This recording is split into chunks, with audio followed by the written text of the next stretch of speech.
A few years ago, I got invited to a whitetail deer hunt in Saskatchewan, Canada. If you are a hunter, you know that is like some of the best hunting in the world. You probably watch hunting shows. You see them hunt up there. It was a once-in-a-lifetime opportunity. I had a cousin that bought some spots and took me up there. But all that to say, this is in the middle of nowhere. I'd never been to Canada before. I don't ever plan to go back. There's not much there, and there wasn't much there that I liked other than the hunting. But we were in the middle of nowhere. There's no cell service, right? Lindsay is at home struggling with the kids. We had one of our children fall, and a bar stool fell and hit them in the mouth, busted a tooth out, split her head open. As I'm on the airplane to go to this trip, it's just like I'm having a great time because I have no cell service. You know those trips, right? This deer stand that I was sitting in was surrounded by, the guide said it was about 2.5 million acres of native land that was only natives could be on this land. Think about how much property that is. 2.5 million acres surrounded myself, and I'm in the middle of nowhere. I'm about a 30-minute drive on an ATV from the camp to my deer stand. And what I learned on that trip, as I'm sitting in that stand from dark to dark, waiting on a deer to walk out that I could shoot and to get out of that awful cold weather, I learned something, is that I don't like the quiet. I don't like the quiet. Sitting by myself from dark to dark, 12 hours in a deer stand, and it's not just the quiet, I don't like to sit still. So you imagine being quiet and being forced to sit still. That was my picture of what torture looked like. There's no music, your phone wouldn't work. And what did we do without our phones before this time, right? My entire life has been surrounded by noise. I have young children in our house. We have noise all the time in our house. I thrive with noise around me. The only way that I could describe this trip, the quietness of this trip, is that it was so quiet it hurt my ears. Have you ever had a quiet that quiet? I actually looked it up. There's a scientific term that they use to describe this, that when you're used to noise all the time and you're in quiet, you can actually have a ringing of your ears because it is so quiet. I don't like that. Here's the question that I've been wrestling with for the last couple of weeks. What if the greatest threat to the life that we desire with Jesus is distraction and noise? What if the greatest threat to the life that we desire with Jesus, to walk with him, to be with him, to serve him, to follow him, to grow in our Christ-likeness, what if the greatest threat to that is distraction and noise? Cal Newport is a cultural critic and professor. He writes this, is that it's now possible to completely banish solitude from your life. To where previous to modern technology, you couldn't avoid solitude, right? There was always quietness around. There was always a way for you to break away. But now it's possible for us to completely get rid of solitude in our lives. That's sobering to think about. We're connected to everything around us. And the reality is that most people don't sit with their own thoughts anymore, but we wrestle with other people's thoughts about ourselves rather than with our own thoughts. He goes on to say that our connectedness is causing all kinds of issues and disorders in our modern world and mentally with mental health challenges. And then Blaise Pascal, scientist and theologian, said this: all of the unhappiness of men, and he's speaking in a general term, of humanity, arises from one single fact, that they cannot sit quietly or stay quietly in their own room. You ever feel that longing and that striving inside of us that we always have to be doing something? We're grasping for things to do to make ourselves happy. We're longing for something outside of our norm or our life to make us happy. I want you to think about this for a moment. If you were to run a science experiment in your own house this week, it's spring break week, unless you're homeschooled and you just don't tell your kids about it. But it's spring break week. You're going to have kids around. What if you just decided this week all the kids are going to not like me after this week? We're going to have no TV. We're going to have no devices. You can't read a book. You have to sit quietly for an hour a day just doing nothing. You think your kids are going to love that? And it's easy to pick on the kids, isn't it? Let me ask you this. How would you like that? Would you like to have to sit quietly with nothing but your thoughts and God, to be quiet for a moment and just wrestle with your own thoughts? To some of you, you hear that, and that sounds terrifying. You're thinking, I know what goes through my mind. I don't want to have to wrestle with my own thoughts. I want to distract myself from my thoughts. If you're new with us or you haven't been with us in a while, we've been studying the patterns of Jesus as a church. We're looking at the life that Jesus lived, and we're asking ourselves this question: does the life that I'm living look like the life that he lived? The way that we grow in our Christ-likeness and our spiritual formation is through disciplines. For the first 4 weeks of this series, we spent 2 weeks on each of these topics, on Sabbathing and on prayer. The next 3 weeks are going to be single individual topics on the idea of disciplines, but we spent time on Sabbathing and prayer. Two very important things that God calls us to in relationship with him. Solitude, that we're going to talk about today, sounds and feels somewhat similar to Sabbathing, but it's different. And so here's my challenge to all of us that I gave a couple of weeks ago, and I will continue to give. How are you doing with Sabbathing and your prayer life over the last couple of weeks? How are you doing with Sabbathing and your prayer life over the last couple of weeks? Because the idea of disciplines is not that we hear a message and we say, man, that was so good, I really needed that, and nothing changed in our lives. The idea of disciplines is that we put these things into practice so that we can grow in him, and we can grow in our Christ-likeness, and we do the things that he's asked us to do. That's the pattern of Jesus. And so today we're going to talk about solitude, one of the, I imagine, one of the least talked about disciplines in the scriptures. Luke chapter 5, verse 15 and 16. Let's look at what happens in this story with Jesus. It's going to be on the screens behind me. And I read out the ESV if you're newer with us, the English Standard Version, and that's what's going to be on the screen. It says this: "But now, even more, the report about him went abroad, and great crowds gathered to hear him and to be healed of their infirmities. But he would withdraw to desolate places to pray." Let's read that again. "But now, even more than the report about him went abroad, and great crowds gathered to hear him and to be healed of their infirmities. But he would withdraw to desolate places and pray." There is a rhythm that Jesus is displaying in this story. Luke chapter 5, verses 15 and 16. Before that, Jesus, in the beginning of chapter 5, Jesus calls his first disciples in Luke's account of the Gospels.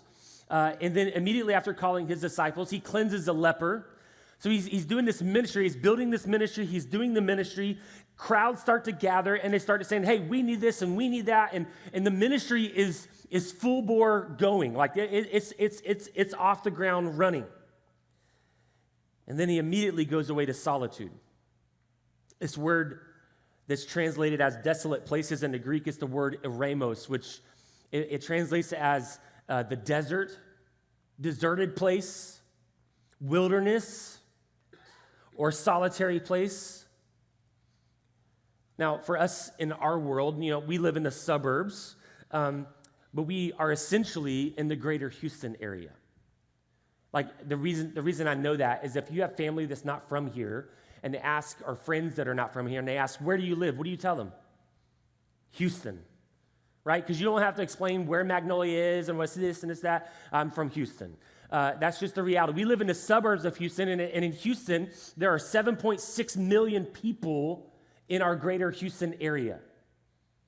7.6 million, that's a lot of people, isn't it? It's hard to find a place where there's not many people in our town. When we moved to Magnolia in 2011, I think it was, we were so excited to be in the country. And then I guess we probably should have driven around a little bit more because we saw 2978 and 1488 and thought, well, we missed it. It's busy, right? There's people everywhere. We get used to how big it is and how sprawling the city really is as far as you can see people. In the first century world, it wasn't as populated like we see today. They lived in rural villages like Galilee, little pockets of people. But even in that, they had enough land to farm a little bit and to grow their own crops. Right outside of the city would have been more family land that would kind of be surrounding the cities to support the needs of the city. And beyond that was what was called the eremos, the desert places or the wilderness. It's a place of solitude and silence. There's a rhythm that Jesus models for us here. John Mark Comer says that this is the rhythm of retreat and return. Retreat and return.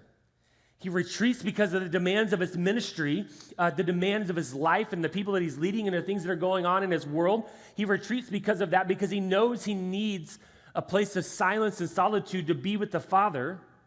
But he doesn't just stay there, he also returns to his ministry. So, for the introverts in the room,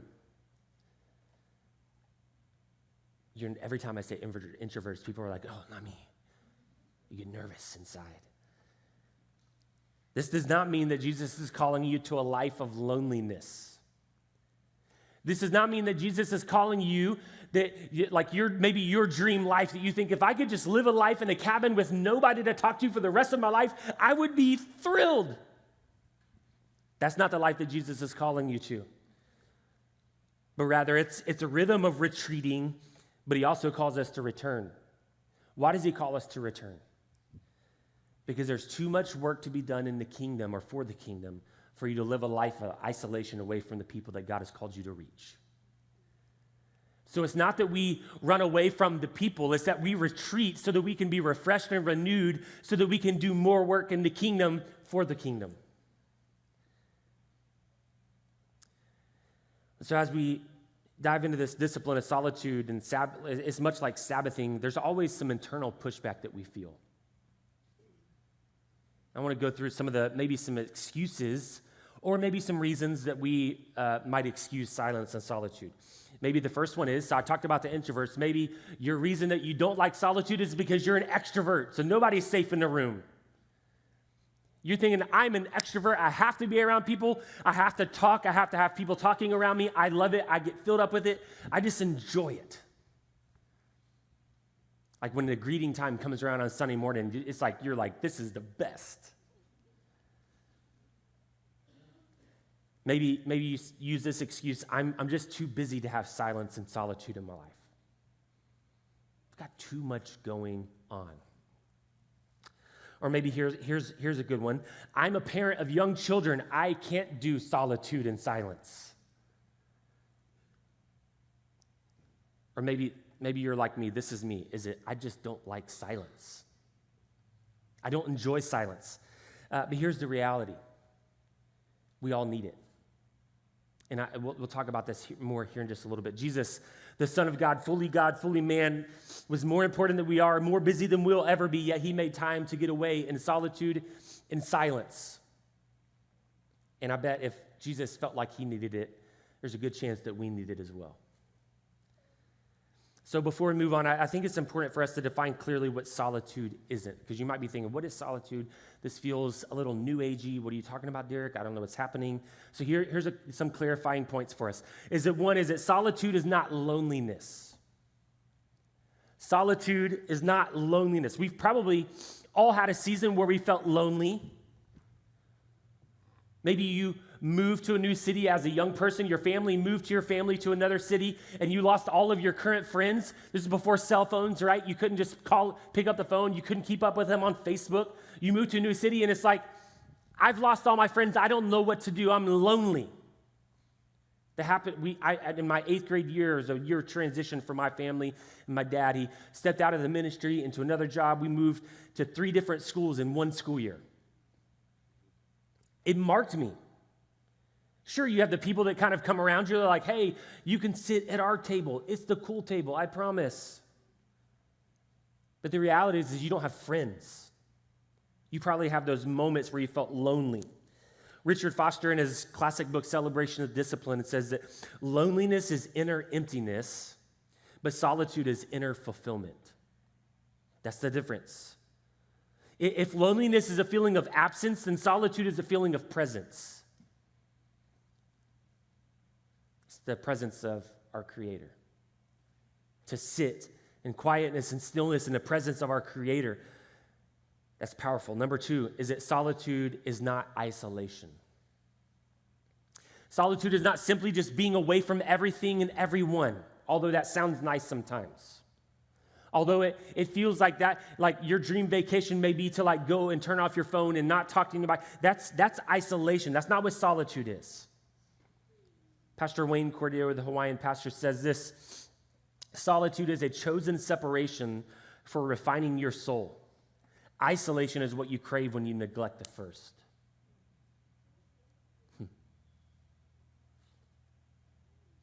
Solitude is breaking away from the noise to hear loudly the voice of the Lord. Number three is that solitude is not aloneness. Being alone can be good, can be healthy for us, but solitude is not aloneness, because even if you're alone, you may have some alone time in your house, but what are you doing? You're watching or binging a show on Netflix, right? You're texting a friend that's out of state. You're doing something to occupy your mind. That's aloneness. I just want some alone time. I want to be by myself for a moment. That's aloneness, and that's not necessarily bad, but it's not solitude. So what is solitude? John Mark Comer describes solitude as this: the practice of solitude is intentional time in the quiet with ourselves and God. I love that he puts the word intentional in there. Intentional time in the quiet with ourselves and God. It's an invitation for us as followers of Jesus to be still and to be quiet before our Creator. This is part of the reason why we practice this on Sundays. We practiced it this morning. Because we get so wrapped up in all the things that we have to do and accomplish and strive for and work for. And sometimes we just need to pause and to stop and realize, like, I'm not as in control of my life as I think that I am. I'm going to pause for a moment. I'm going to be quiet in the presence of the Lord and quiet my heart, quiet my soul. But that's on Sundays. What about the rest of the week? Have you ever practiced solitude? And let me give you full disclosure. I told Lindsay yesterday, I said, I'm not looking forward to this message. She's like, why? That's a weird thing. That's a weird thing for a pastor to say, right? Because sometimes where a series will take you is that sometimes you have to preach on something that you're not very good at. This is one of those things. Like, I'm not Mr. Yoda up here. I've got everything figured out and I can do it all. That's not me. When I think about solitude and silence, I'm like, no, I don't want to do that. In fact, almost all of my study has some kind of music in the background. I will sometimes play the sound of a cafe with dishes clanking into the background just so I can pay attention. It makes no sense, does it? Anybody else do that? Like, I just need to feel like I'm at a coffee shop. I work better at a coffee shop. How many know that unless it is intentional, solitude is not going to happen? It's not going to happen unless it is intentional. You don't just stumble into solitude, you make time for it. And I think the reason this is so important, as a pastor, one of the things that I hear often is people will say, God isn't speaking to me right now, or they will say, God hasn't spoken to me. And let me give you a disclaimer here, okay? God primarily speaks through his word, all right? So if you are looking for a word of God, a word from God, the first and foremost place that you need to be going to is right here, right? We get in trouble in the church world and in theology whenever we don't look for the word in God's word, but we're looking for this mystical, like out of body experience word that will just come out of nowhere. And it's like, God called me to China. Like, you've not even been on a regular missions trip. Let's take a break for a second. We primarily hear God through his word, but we do believe that God can still speak and still does speak to his children. But it will always confirm or line up with his word. And I wonder, back to the question, why we're not hearing from God, I wonder if we're just too busy to stop and listen to his voice.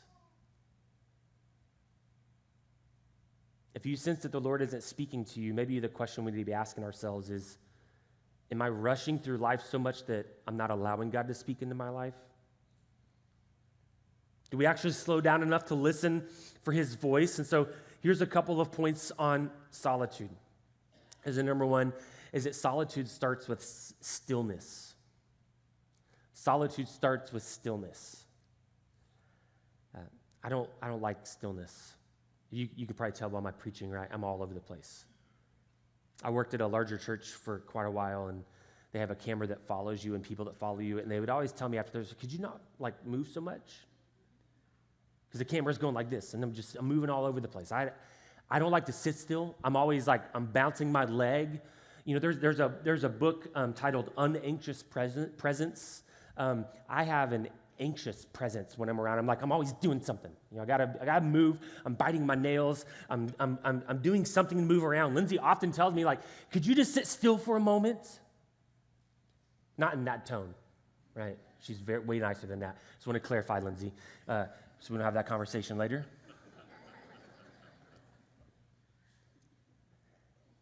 I just don't know how to sit still. I don't like stillness. Even when we're on vacation, I'm I got to get up and go. Let's make it happen. I wake up earlier on vacation than I do at home because I'm I'm excited. Let's go do stuff. Ruth Haley Barton has an incredible book. If you're a book reader, write this down. Ruth Haley Barton, Invitation to Solitude and Silence. It's phenomenal. She talks about this meeting with her therapist. She's going through a lot in her life. She had a young career. She had a young family, marriage, working in the ministry, and she was just stressed out, overworked, just feeling the burden of life. I think we all have felt that from time to time. And her therapist said something to her. She said, Ruth, you are like a big jar of river water that is all shaken up. You just need to sit still long enough so the sediment can settle and the water can become clear. I read that on the plane coming back Thursday, and it shook me to my core. Because that's how I feel. I feel that my life is so much of moving and doing. I feel I've just been shaken up that many times things can't become clear to me. We live at such a pace that everything becomes cloudy and murky, and maybe what I need to do, if you're like me, is just to be still, to bring some clarity to your life. Solitude starts with stillness. I want us to look at the prophet Elijah. 1 Kings chapter 19 is where we're going to be, verses 3 through 8. It says this, Then he was afraid, and he arose and ran for his life and came to Beersheba, which belongs to Judah, and left his servant there. But he himself went a day's journey into the wilderness, and he came and he sat down under a broom tree. And he asked that he might die, saying, It is enough now, O Lord, take away my life, for I am no better than my fathers. And he lay down and he slept under a broom tree, and behold, an angel touched him and said to him, Arise and eat. And he looked, and behold, there was at his head a cake baked on hot stones and a jar of water. And he ate and he drank, and he lay down again. And the angel of the Lord came again a second time and touched him and said, Arise and eat, for the journey is too great for you. And he arose and he ate and he drank, and he went and strengthened the food 40 days and 40 nights to Horeb, the mount of God. Such a fascinating story. Elijah, just good. If you're not familiar with this story, kind of give you a quick recap. Elijah, prophet of the people of God, he takes these prophets of Baal and he challenges them to a sacrifice a contest of sorts, right? He lays altar. He say, hey, if God will consume your sacrifice or he'll consume mine. We'll see whose God is right and true. And so he goes so far that he even pours a bunch of water on top of the sacrifice, and God comes down and he burns up the sacrifice, showing the people of God that we serve Creator Yahweh, personal God, Almighty. Immediately after that, after ministering, Elijah murders and kills the prophets, right? And so there's a lot going on in this story. If you think the Bible's boring, you haven't read the Bible. There's a lot happening here. And then in chapter 19, Jezebel comes to him and says, hey, I'm going to do to you what you did to my people. Threatens him, and all of a sudden, he takes off. He's like, I don't want anything to do with this lady. She is crazy. So he takes off. He's exhausted. He's worn out. Feels like he has nothing left in the tank. Can anyone relate to that? Worn out, tired, exhausted, nothing in the tank. You feel like, man, I have nothing left to offer. By the way, this is a really good Sunday to thank our kids volunteers as you pick your children up today, because they showed up on Time Change Sunday. They were here at 9 o'clock this morning, and you brought your tired children, fed them a donut, and handed them off in class.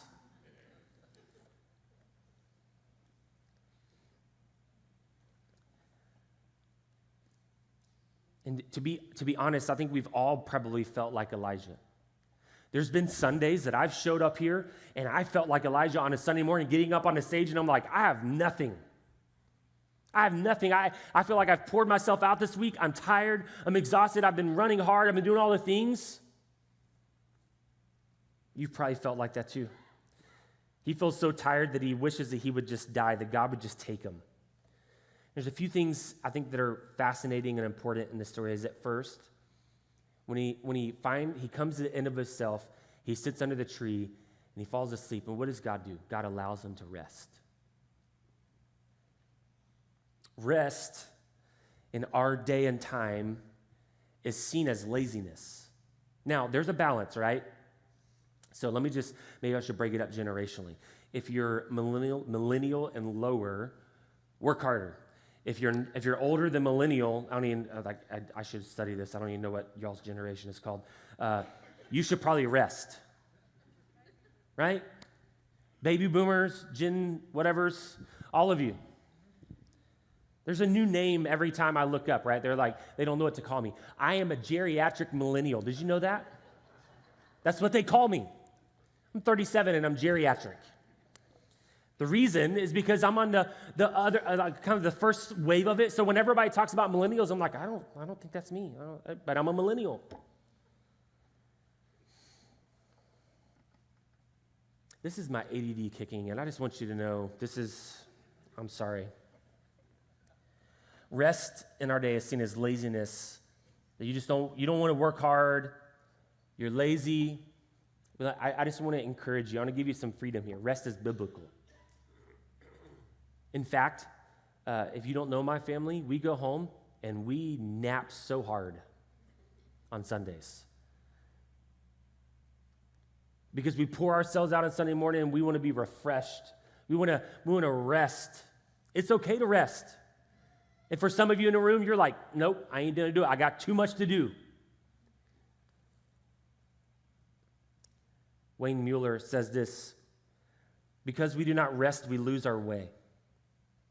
This is so powerful. Poisoned by the hypnotic belief that good things come only through unceasing determination and tireless effort, we can never truly rest.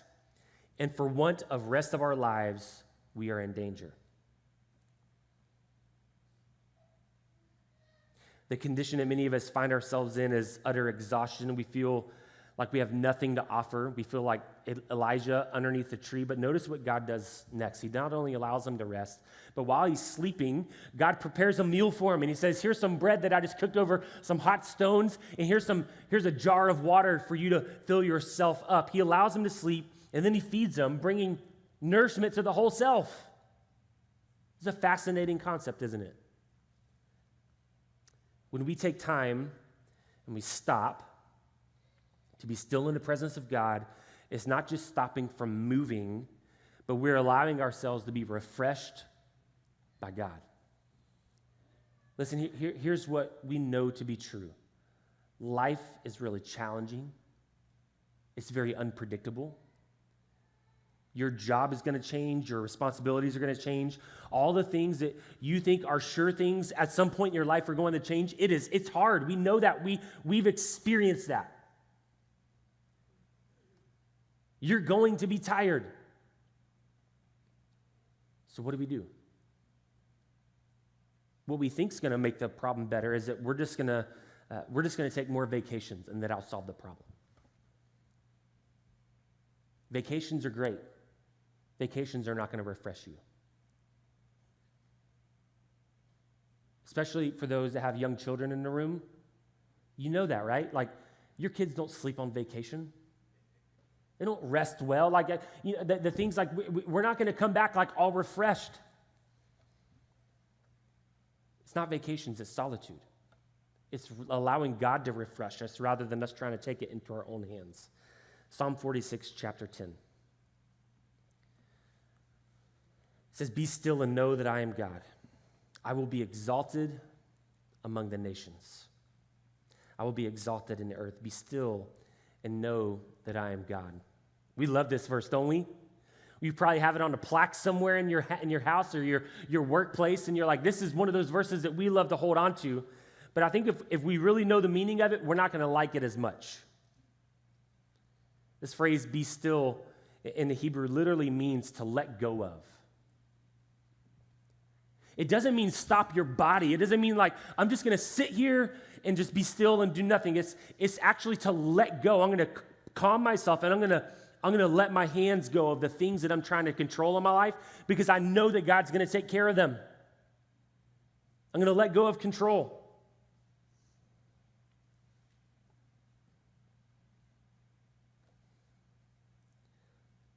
So our stillness is an act of defiance. It's where we let go of our striving. We quiet our body and our hearts and our minds, and we simply put them in the hands of the Lord. Next thing is that solitude requires silence. Solitude requires silence. Think about how much noise we have in our world. News, TV, talk radio.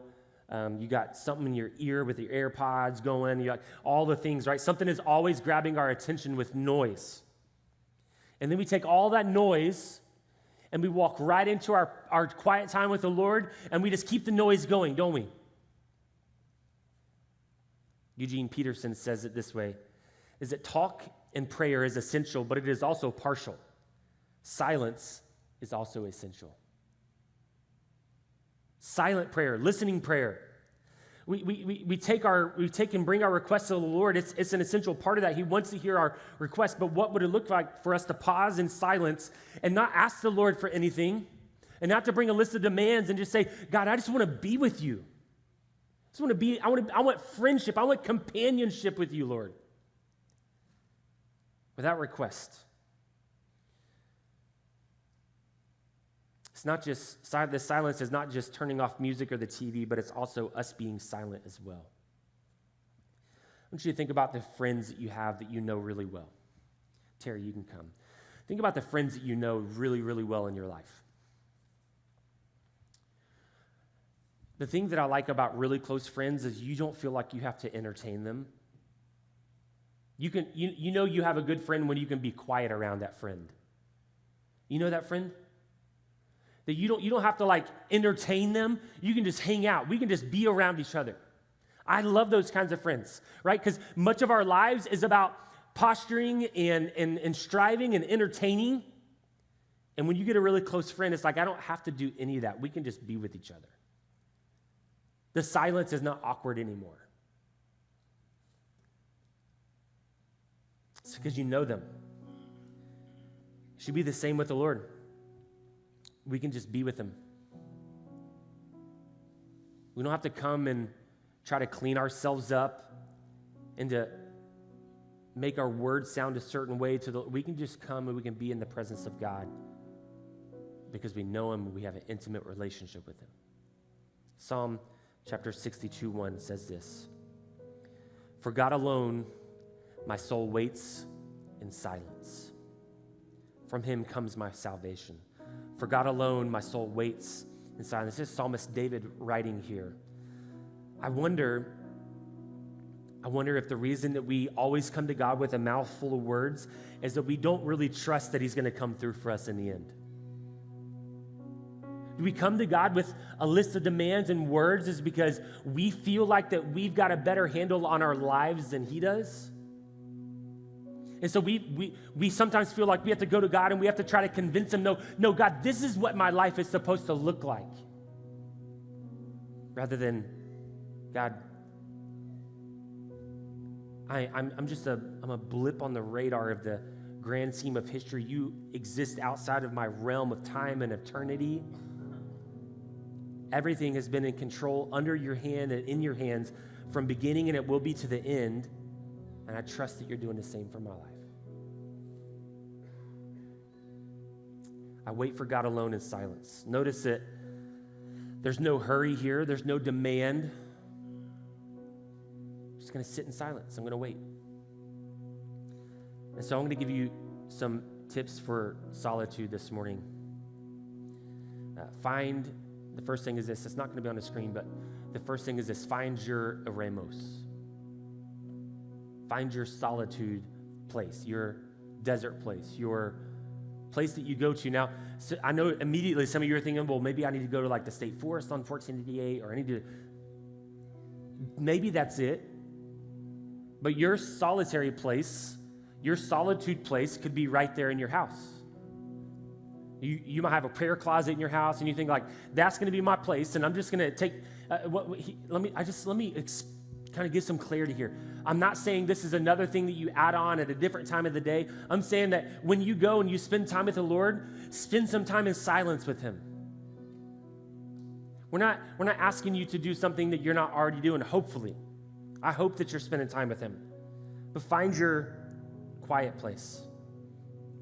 The second thing is that in your quiet place, just invite the Lord to speak with you. Ruth Haley Barton, the author of the book that I was talking about a few moments ago, she says it this way. She sits down in her quiet place in her house, in a separate place from where she doesn't do it in her office. She has a place that she goes and she sits, and she said, I just put my hands out and I just simply say, here I am, Lord. And then I sit in silence. Here I am. So invite the Lord to speak to you during that time. The next thing is start with a smaller amount of time. If you're like me and you don't do good with silence, don't set a goal for an hour, right? Because it's not going to work. I'm just going to tell you. If you're not used to solitude, don't start with that. For some of you, it's like, hey, I'm going to get 5 minutes is like, that's the max for right now. And you're going to work yourself into a longer amount of time. That's okay. We're not saying you have to be a master or a rabbi, a teacher, and you got to have it all figured out by next week. No, I'm saying take some time and figure out what it looks like for your life. On my desk in my office here, I have a little spin timer that sits on the desk, and I can set time so I can work and focus, because ADD does not just come out in my preaching, it comes out in every area of my life. And so I have to have ways like, hey, remember, you're supposed to be working on this. I would encourage you, find a time where that's not on your phone. Because what's the first thing you're going to do? I'm going to turn my timer off and like, oh my goodness, I just spent 20 minutes on Instagram in my quiet time with the Lord. Here's what I'm going to invite us to do this morning. I want us to put this into practice. All right? Terry's going to play quietly as the band gets ready. You can move out of your seat. You can stay in your seat. You can kneel at the altar, wherever you'd like. I'm not going to force you to do anything this morning. But as the band's playing lightly, I'm just going to invite you, bow your heads for a moment. Put your hands out in front of you, just like this, as a sign of surrender.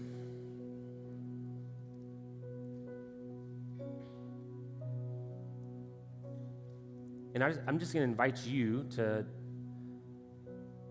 invite the Lord to speak to you. So you might say, here I am, Lord. You might say, come, Lord Jesus. Whatever phrase is more comfortable for you, you find one that works for you. And we're just going to sit in stillness for a moment, and we're just going to ask God, the Spirit of God, to speak to us this morning. Can we do that together? Come, Lord Jesus.